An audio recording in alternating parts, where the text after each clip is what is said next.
Olá, meus amigos! Mais uma aula de Direito Administrativo, maravilha! E o meu nome é Leonardo Torres e mais uma vez é um grande prazer, é uma grande satisfação estar com você, nobre colega, em mais uma aula. Vamos lá então, meus amigos, estamos tratando do quê?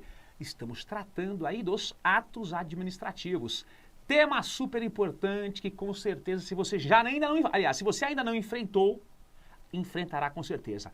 É um dos temas mais clássicos do direito administrativo. Vamos lá então, mais clássico que aquele filme Goonies. O filme Goonies é antigo, gente. Se você lembrou do filme Goonies, lá do Slot, é porque você já tem alguns carnavais, tá? Se você não lembrou, fique tranquilo, que você está na flor da idade ainda. Mas vamos lá, gente, estamos tratando aqui do tema ato administrativo, legal? Estamos tratando aqui então do tema ato administrativo, legal? Na aula passada, o que nós tratamos? Nós tratávamos do que na aula passada? Vamos lá, gente. Então, relembrando aqui, ó. Nós tratávamos do que, gente? Aqui, ó, da classificação dos atos administrativos. Quanto ao regramento, pode ser vinculados ou discricionários. Quanto à natureza, eles podem ser simples, complexos ou compostos. Quanto ao objeto, atos de império, gestão, mero expediente. Quanto aos fins, atos constitutivos ou enunciativos, também declaratórios, quanto aos destinatários, atos gerais e atos individuais, e quanto ao alcance, atos de alcance externo ou alcance interno. Legal? Legal, gente. Venham comigo porque na aula de hoje iremos tratar do quê? Das categorias de atos administrativos. Iremos tratar das categorias de atos administrativos.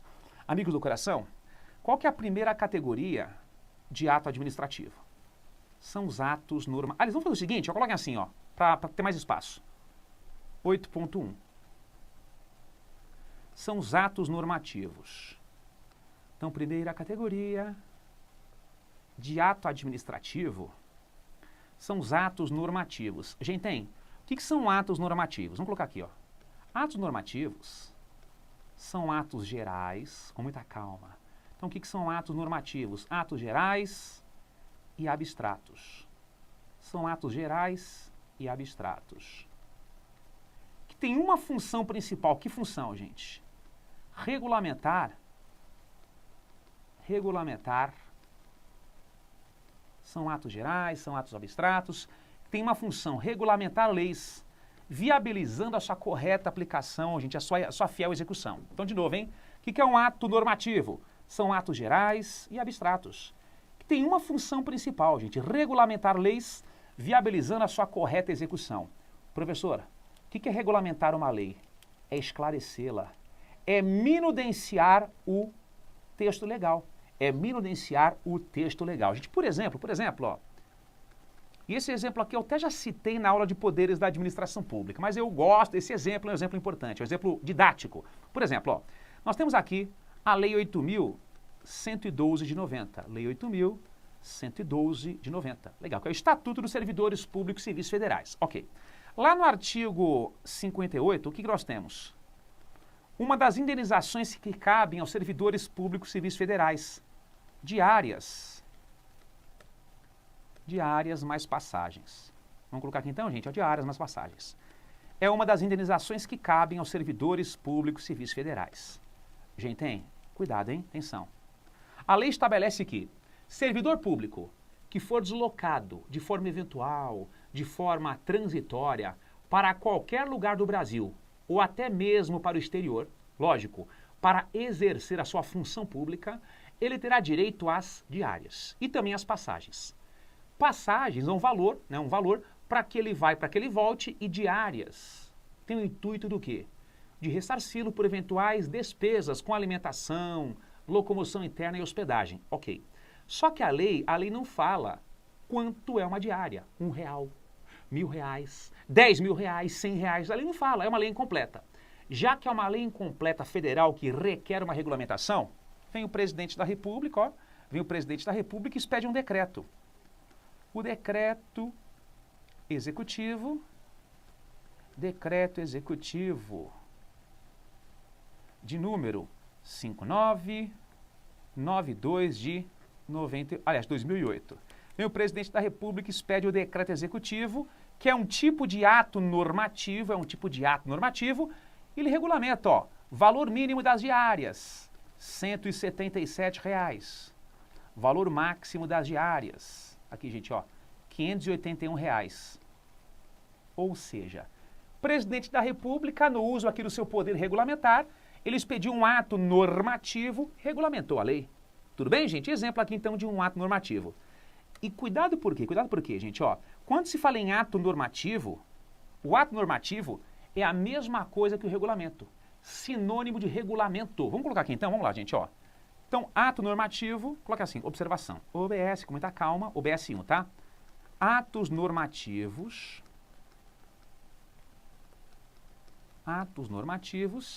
ou regulamentos. São atos normativos derivados, né, que tem uma função principal, que é regulamentar uma lei que já existe. Só que o ato normativo ou regulamento, ele é um gênero. Nós temos várias categorias. Por exemplo, aqui, ó, os decretos de execução ou executivos. Os decretos executivos representam apenas um exemplo de ato normativo. Então, geralmente, quando a lei é regulamentada pelo chefe do Poder Executivo, ele o fará editando um decreto executivo. Legal. Temos aqui também, gente, ó, instruções normativas. Temos aqui também instruções normativas, que são exemplos aí de atos normativos. Além das instruções normativas, temos aqui também, gente, ó, as portarias, que são exemplos também de atos normativos, etc. Ok? Então, depende da autoridade que regulamenta a lei, ela edita um decreto, uma instrução normativa, uma portaria. Vamos dar um outro exemplo, exemplo 2, ó. Exemplo 2. Então, aqui foi o exemplo 1, né? O exemplo 1, exemplo 1, exemplo 2. Temos aqui o artigo 33 da lei, artigo 33 da lei 11.343 de 06. Artigo 33 da lei 11.343 de 06. Gente, tem a famosa lei de drogas, né? Lei de drogas. Lei de drogas. Não durmam, acho que tem um ronco aí, hein? Lei de drogas. Gente, tem. O artigo 33 dessa lei, ele tipifica que crime? Que é um crime equiparado ao crime hediondo. O crime de tráfico de drogas. Ter em depósito, mais o que, gente?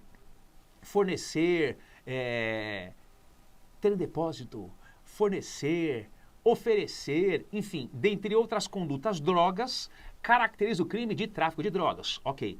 Só que a lei, ela só traz o quê? Ela só traz a conduta que caracteriza, que tipifica o crime de tráfico de drogas, que por sinal é um crime equiparado ao crime hediondo. Legal. Só que a própria lei não explica o que são drogas. Eu tenho lá em minha gaveta uma coleção, uma coletânea da banda Calypso, brincadeira, mas vamos lá. Será que são drogas? Eu não sei, porque a lei não explica. Eu tenho lá na minha gaveta um saco, um quilo de balinhas d'alva. Com base nesta lei, será que eu pratiquei o crime de tráfico de drogas? Não sei porque a lei não explica o que são drogas. É uma lei incompleta. Ela requer uma regulamentação. Nesse caso aqui, nobres colegas, vem a Anvisa, que é a Agência Nacional de Vigilância Sanitária, que é uma autarquia especial, e a Anvisa expede a famosa portaria, ela expede a famosa portaria de número 344. E nessa portaria, gente, a Anvisa, ela traz uma lista de substâncias que são tidas como substâncias entorpecentes. São drogas, são drogas. Ou seja, foi mais uma vez uma regulamentação, isso aqui é um ato normativo, que nesse caso aqui partiu de uma agência reguladora e não do chefe do Poder Executivo. Ok? Só para fechar a conta aqui, atenção, gente, ó. Quando a administração pública expede um ato normativo derivado ou secundário, enfim, com o intuito de regulamentar uma lei que já existe, a administração pública pode, no máximo, regulamentar a lei. Ela não pode alterá-la, nem ampliá-la, nem restringi-la. Se, porventura, a administração pública, por exemplo, o Poder Executivo, além de regulamentar a lei, altera a lei, ele está o que? Exorbitando o seu poder regulamentar. Está indo além do que ele pode. Se o Poder Executivo, além de regulamentar a lei, altera a lei, ele estará exorbitando o seu poder regulamentar. E pergunta, quem é que susta um ato do Poder Executivo exorbitante? Quem é que susta um ato normativo exorbitante do Poder Executivo? É o Congresso Nacional, tá? Cabe ao Congresso Nacional sustar os atos normativos exorbitantes do Poder Executivo.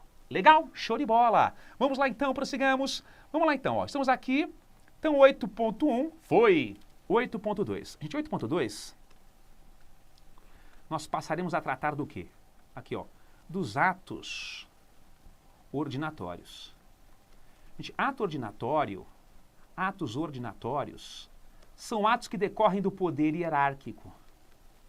Atos ordinatórios são atos que decorrem do poder hierárquico. Poder hierárquico. Só para relembrar, gente, poder hierárquico é mais um dos poderes da administração pública e através do poder hierárquico, o que a administração pública faz? Estabelece uma gradação de autoridade, uma relação de hierarquia e subordinação entre órgãos e agentes públicos. Através de um ato ordinatório, o que a administração pública faz? Estabelece uma relação de hierarquia e subordinação entre seus órgãos e agentes públicos. Só que muito cuidado.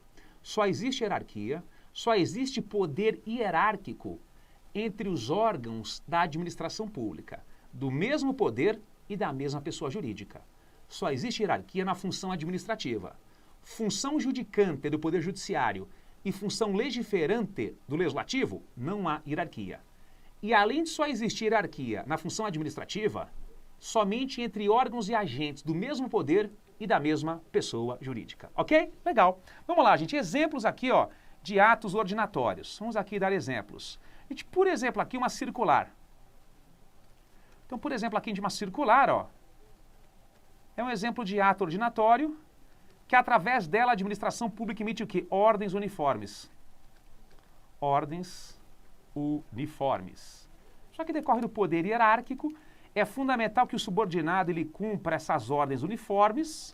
O professor pergunta, se o subordinado ele não cumpre o teor de uma circular, ele não cumpre uma ordem legal, nome da infração, insubordinação grave. Se o agente público descumpre uma ordem legal emanada por uma autoridade competente, ele pratica uma infração gravíssima. Insubordinação grave, consequência, demissão. Legal. Outro exemplo aqui de ato ordinatório, gente, ó, ordens de serviço. Ordem de serviço. Coleguinhas, através de uma ordem de serviço, a administração pública determina a execução de tarefas. Ela determina a execução de tarefas. Ok? É um ato ordinatório. Outro exemplo aqui de um ato ordinatório, ó. A portaria que determina a instauração de um PAD, de um processo administrativo disciplinar. Gente, o PAD ele é previsto onde, ó? Lá no artigo 143 e seguintes da Lei 8.112 de 90. É o processo administrativo disciplinar. Lei 8.112 de 90, artigo 143 e seguintes. Atenção por quê? O que é um PAD?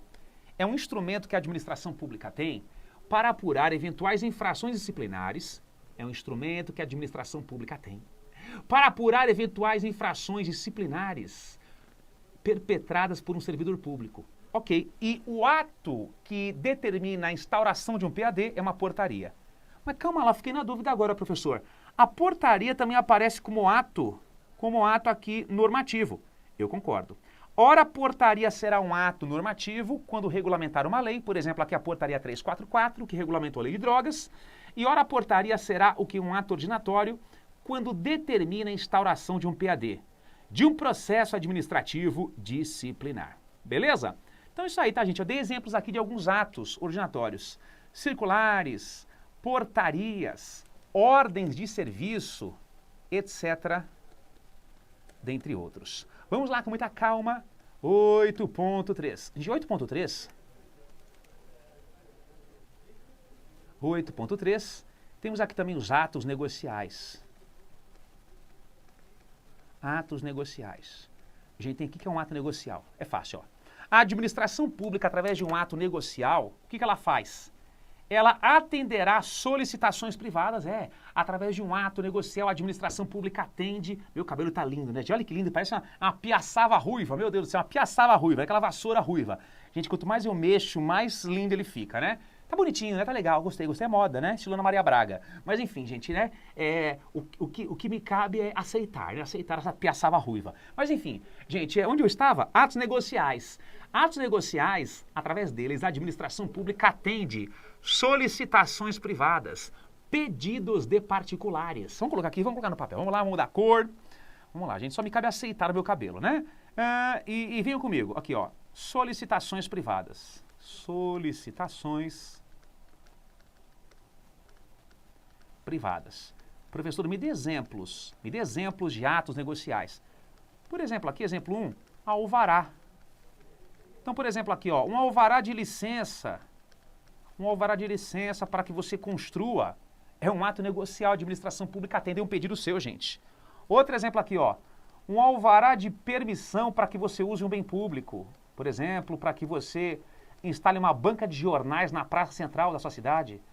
Ou um alvará de autorização para que você, por exemplo, porte uma arma de fogo. Gente, tem alvarás, através deles a administração pública atenderá solicitações privadas. Professor, qual que é a diferença entre um alvará de licença, permissão e autorização? Alvará de licença, que libera condutas privadas para construção, para que você conduza o veículo, por exemplo, é sempre um ato vinculado, porque se você cumpre os requisitos para obtê-lo, a administração pública não pode optar entre expedi-lo ou não, deverá fazê-lo, sempre um ato vinculado. Legal. E o alvará de permissão, gente, por exemplo, ó, alvará de permissão para que você use um bem público, para que você instale uma banca de jornais lá na praça central, gente. Nesse caso, o alvará de permissão, ele é um ato discricionário, por quê? Porque a administração pública tem plena liberdade entre expedi-lo ou não. Alvará de permissão, por exemplo, para que você use um bem público. Professor, e no alvará de permissão para que use um bem público para um fim privado, só há interesse privado? Não, há interesse público e privado. Por exemplo, ó, instalação de uma banca de jornais na praça pública. Alvará de permissão, há interesse público na difusão da cultura e interesse privado no lucro com a venda de periódicos. Legal, vamos lá, gente, ó. Alvará de autorização. Gente, cuidado por quê? A autorização pode ser uma autorização, não um alvará de autorização, que decorre do poder de polícia administrativa, por exemplo, para que você porte uma arma de fogo. É um alvará que decorre do poder de polícia administrativa, que libera condutas privadas. Ou pode ser um alvará de autorização para que você use um bem público.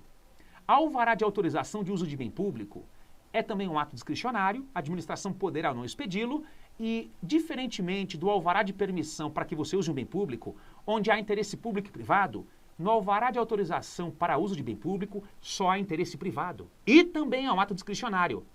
Por exemplo, gente, alvará de permissão para que você case na praia, ok? E também, aliás, o alvará de autorização para que você case na praia. Então, espera um pouquinho. Alvará de permissão, nesse contexto, é para uso de bem público. É um ato discricionário, é um ato negocial porque atende-se uma solicitação privada e também é um ato discricionário. Legal. Alvará de autorização, ele também pode ser um alvará de autorização para que você use um bem público. Só que nesse caso, só há interesse privado.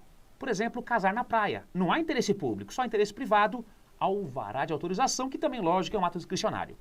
Só que a autorização também pode ser um alvará de autorização que libera condutas privadas, que decorre do poder de polícia administrativa. Por exemplo, para que você porte uma arma de fogo é um alvará de autorização, que também é um ato discricionário. Por quê? Por mais que você cumpra os requisitos para obtê-lo, a Polícia Federal poderá ou não concedê-lo. Ok? Legal.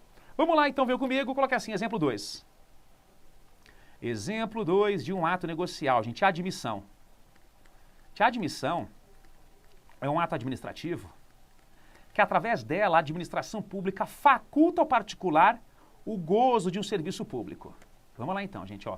A admissão é um ato administrativo que, através dela, a administração pública faculta ao particular o gozo, a fruição de um serviço público. É o gozo, a fruição de um serviço público. Por exemplo aqui, gente, ó, matrícula em universidade pública. Por exemplo, matrícula em universidade pública. Então, a matrícula em universidade pública é um ato de admissão, ou seja, onde você será admitido naquela universidade pública e gozará o serviço público de educação. Pergunta, gente, a admissão é um ato vinculado ou um ato discricionário?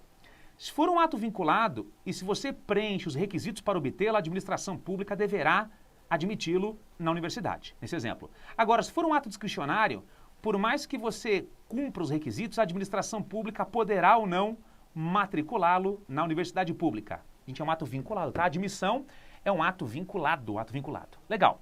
Temos aqui também, gente, ó, 8.4, aqueles atos enunciativos. Gente, os atos enunciativos, mesma coisa que declaratórios. Gente, só um toque importante, ó. Aqui eu dei exemplos, tá? De atos negociais, alvarás, a admissão, etc. Lógico, né? Sem esgotá-los essa não é e nunca foi a minha pretensão. Vamos lá.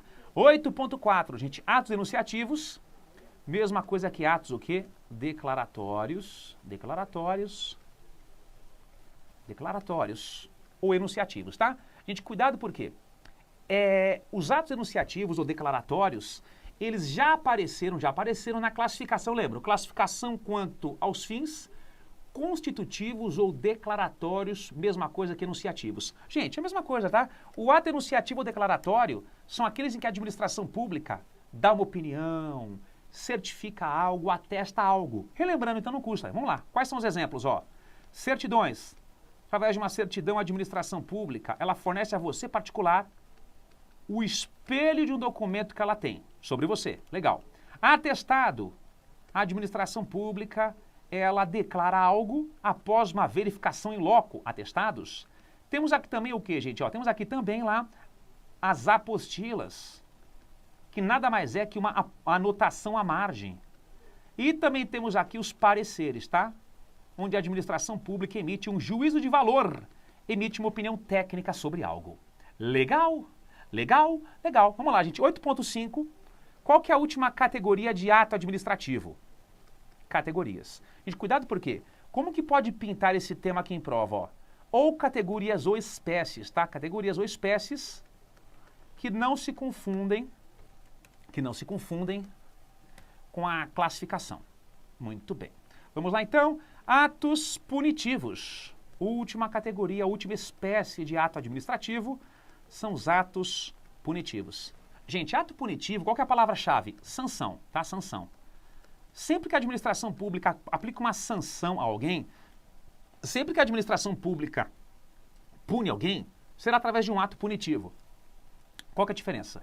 Se for um ato punitivo praticado, aliás, aplicado ao servidor, aliás, se for um ato punitivo aplicado aos agentes públicos, se for um ato punitivo aplicado aos agentes públicos, isso decorrerá do quê? Do poder disciplinar, que é um dos poderes da administração pública. Poder disciplinar, que é um dos poderes da administração pública. Agora, se for um ato punitivo aplicado aos particulares, em regra, decorrerá do poder de polícia administrativa. Decorrerá do poder de polícia administrativa. Poder de polícia administrativa. Então, ato punitivo aplicado a particulares, em regra, poder de polícia administrativa. E ato punitivo aplicado aos agentes públicos, poder disciplinar. Exemplo aqui, gente, ó, uma demissão, uma suspensão, uma advertência. Exemplo aqui, um auto de infração de trânsito, o embargo de uma obra, a interdição de estabelecimento comercial. Mas, professor, por que você fala que, em regra, quando for um ato punitivo aplicado a um particular, em regra, decorrerá do poder de polícia? Porque nós temos 3 exceções em que esses atos punitivos serão aplicados a particulares e decorrerão do poder disciplinar da administração pública. Temos 3 exceções em que os atos punitivos, eles serão aplicados a particulares, ok? E decorrerão também do poder disciplinar. Exceções: o presidiário, o aluno do sistema público de ensino e também aquele contratado pela administração pública. O presidiário, o aluno do sistema de ensino público e aquele que celebra um contrato com a administração pública são particulares que estão sujeitos a um regime disciplinar que a administração pública impõe. E se não o respeitarem, serão punidos. São particulares punidos pela administração. A contrário senso, não é poder de polícia não, tá? É poder disciplinar. Aluno do sistema público de ensino, o presidiário e também quem lá? O contratado pela administração pública. Teve até uma questão do CESP, gente, última prova para agente federal, que foi assim, ó. Quando a ANEEL, Agência Nacional de Energia Elétrica, ela autua lá uma empresa que tem a concessão do setor elétrico, essa multa decorre do poder disciplinar. Correto por quê? A concessão é um contrato, pelo qual a União delegou a uma empresa privada a prestação do serviço de energia elétrica. E quando é um contrato. E quando a ANEEL, ela fiscalizando, autua a empresa, poder disciplinar. Muita gente colocou poder de polícia. Cuidado, hein? Então, última vez. Aluno do colégio público, contratado pela administração pública e também lá, gente, também lá o presidiário, atos punitivos a eles, por mais que sejam particulares, decorrerão do poder disciplinar. Ok? Para por aqui. Beijo no coração, namastê. Até a próxima aula, um forte abraço e até lá. Valeu!